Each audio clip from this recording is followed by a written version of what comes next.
סדנאות הבישול של הדסה אופטימל פותחות עולם חדש של טעמים, ריחות וחוויות קולינריות שטעימים לכולם ומתאימים גם לבעלי מגבלות תזונה חמורות כמו חולי סוכרת, קרונס, צליאק, קוליטיס וכדומה.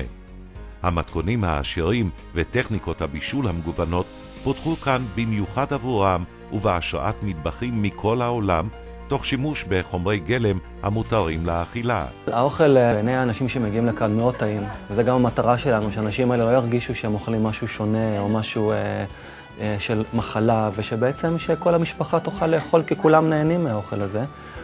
ודבר נוסף שהוא מאוד חשוב, שאנחנו מאוד משתדלים שהמתכונים יהיו קלים להכנה ומהירים. כל סדנת בישול מתמקדת בבישול לחולים במחלה מסוימת.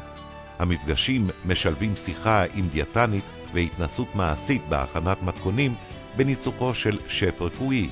הסדנה מעשירה את התפריט היומיומי של החולים ופותחת בפניהם שלל אפשרויות גסטרונומיות חדשות.